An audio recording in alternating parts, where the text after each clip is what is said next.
First of all अस्सलाम वालेकुम student, कैसे हैं बेटा? आज हम लोग डिस्कस करेंगे जी top 10 MCQs about Allama Iqbal. कि हम लोगों ने लामा इकबाल के रिलेटेड टॉप 10 एमसीक्यूज बेटा डिस्कस करने हैं। कितने? टॉप 10 एमसीक्यूज हम लोगों ने डिस्कस करने हैं जी लामा इकबाल के रिलेटेड। कितने? टॉप 10 एमसीक्यूज हम लोगों ने क्या करना है बेटा? टॉप 10 एमसीक्यूज करने हैं अबाउट अल्लामा इकबाल। तो बिना टाइम ज़ाया किए आज हम अपना लेक्चर शुरू करते हैं। अगर बेटा हमारे चैनल को लाइक और सब्सक्राइब नहीं किया तो जल्दी से लाइक और सब्सक्राइब कर ले, ताकि जैसे ही कोई नई वीडियो आए तो उसका लिंक सबसे पहले आपको मिले। तो MCQs number 1, what is the birth date of Allama Iqbal? Means Allama Iqbal की तारीख पैदाइश क्या है, या लामा इकबाल कब पैदा हुए? लामा इकबाल बेटा पैदा हुए थे 9 नवंबर 1877 को सियालकोट के अंदर। कहाँ हुए? सियालकोट में। कब हुए? 9 नवंबर 1877 को। तो उसके बाद question number 2, where was Allama Iqbal born? Allama Iqbal कहाँ पैदा हुए? तो बेटा लामा इकबाल कहाँ हुए? सियालकोट में। उसके बाद आ गया जी, Allama Iqbal is known as. Allama Iqbal को कहते थे लामा इकबाल किस लकब से मशहूर थे? Allama Iqbal is known as मतलब लामा इकबाल कौन सा ऐसा लकब था जिस वजह से मशहूर थे? वो है बेटा हकीमुल उम्मत। हकीमुल उम्मत। इसी तरह आ गया जी, who title titled Iqbal as poet of the East. के अल्लामा इकबाल को शायर मशरक किसने कहा? तो उससे वो कहा था बेटा किसने? ईस्टर्न एंड वेस्टर्न स्कॉलर्स ने। ईस्टर्न और वेस्टर्न जो स्कॉलर थे ना, उन्होंने कहा था कि अल्लामा इकबाल को पोइट ऑफ ईस्ट मीन्स शायर मशरक।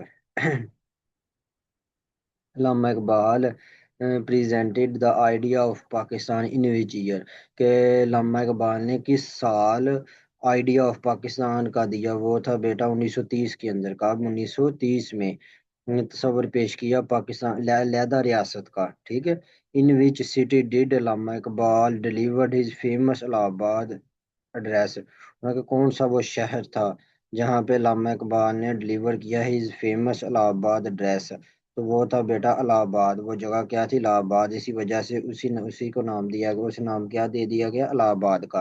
इलाहाबाद के अंदर उन्होंने एड्रेस दिया तो उसे क्या नाम दिया गया? तो शहर का क्या नाम था? इलाहाबाद। जहाँ उन्होंने एड्रेस किया था पाकिस्तान के आइडिया ऑफ पाकिस्तान। पाकिस्तान का आइडिया दिया या सेपरेट स्टेट का मुतालबा किया कि मुसलमानों को अलग रियासत चाहिए, ठीक है ना, जिंदगी गुजारने के लिए। अल्लामा इकबाल रोट पोइट्री, उन्होंने शायरी की इन विच लैंग्वेज? कौन सी ऐसी लैंग्वेज थी जिसका उन्होंने पोइट्री में यूज किया? तो वो बेटा उर्दू और पर्शियन, उर्दू और फारसी दोनों में उन्होंने शायरी की, ठीक है ना। उर्दू और फारसी में। Urdu and Persian. पर्शियन कहते हैं बेटा फारसी को। What is the name of Iqbal famous Persian poetry book? उन्होंने कहा कि इकबाल की जो फारसी शायरी है उस बुक का नाम बताए। तो वो था बेटा प्यामे मशरक। क्या था? प्यामे मशरक। उसके बाद आ गया जी, वे when did Allama Iqbal pass away? Allama Iqbal ने कब वफात पाई? तो वो बेटा पाई थी 21 अप्रैल 1938 को। 21 अप्रैल 1938 को वो उन्होंने वफात पाई। उसके बाद आ गया, वेयर इज लामा इकबाल ब्यूरियड? के लामा इकबाल को कहाँ दफन किया गया है? तो लामा इकबाल को बेटा लाहौर में दफन किया गया है, बादशाही मस्जिद के पास। तो ये है जी उसका आंसर सी। तो ये थे बेटा हमारे पास टॉप 10 एमसीक्यूज अबाउट अल्लामा इकबाल, जो बार पीपीएससी एनटीएससी एजुकेटर जो जितने भी कम्पिटिटिव एग्जाम है ना बेटा, उसमें ये पूछे जाते हैं। तो इसको अपने ध्यान से करना है। तो अगर किसी चीज़ की समझ नहीं आई तो कमेंट बॉक्स में लाजमी पूछना है। Thank you.